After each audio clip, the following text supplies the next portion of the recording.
Okay, we have Silas in our house here. I'll give you a little tour here of what it is. Of course, I can't really take it off of Silas because the camera wants to follow him.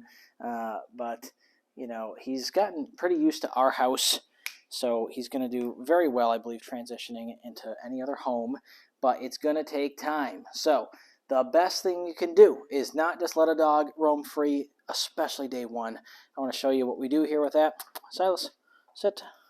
We're going to use the leash here.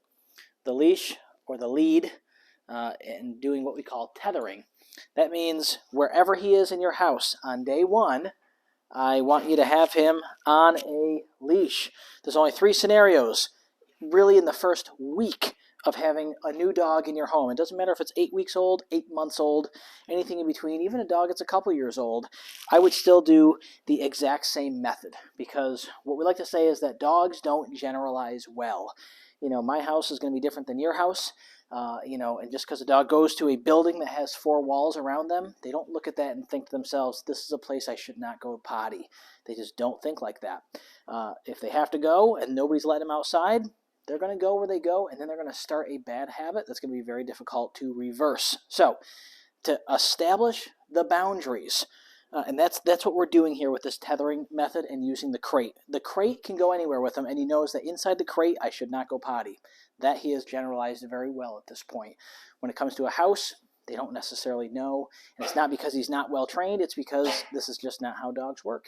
So the first week or 3 days at minimum, the only place that this guy should be is in one of 3 scenarios, either on the leash or in the crate or outside.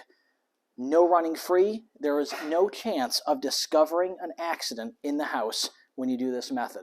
If you've discovered an accident, you found a pee or found a poop mess somewhere in your house, it's because you didn't follow this simple plan, which is the only 3 things. It was either on the leash, in the kennel, or outside. Until you establish a routine, you understand his potty schedule, and he's earned some freedom. So when it comes to walking around the house, of course I can't let the camera follow me too much, but Silas, come on. You can take him around the house, and let's see if I can get this camera to follow me a bit.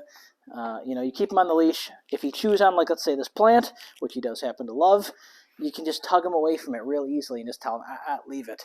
You know, it's the greatest tool we've got in order to, let me just back this up a little bit. It's the greatest tool we got so that he can be, shown what is okay. Silas, come on. He's not used to being on a leash in the house much longer. But if you keep him on this leash, you can even take this and clip it right to your belt loop, and then he's never more than 5 feet away from you. We do that so that we can correct him. We'll catch him in the act. If he's going to go potty, we're going to see him. There's not going to be any, he snuck behind a couch and then, had an accident on the rug or whatever, because he's going to be really close to you. If you're making dinner, he's tethered to you. If you're watching TV and you're sitting down in the living room for an evening, he's tethered to you. Within sight, you can see him at all times.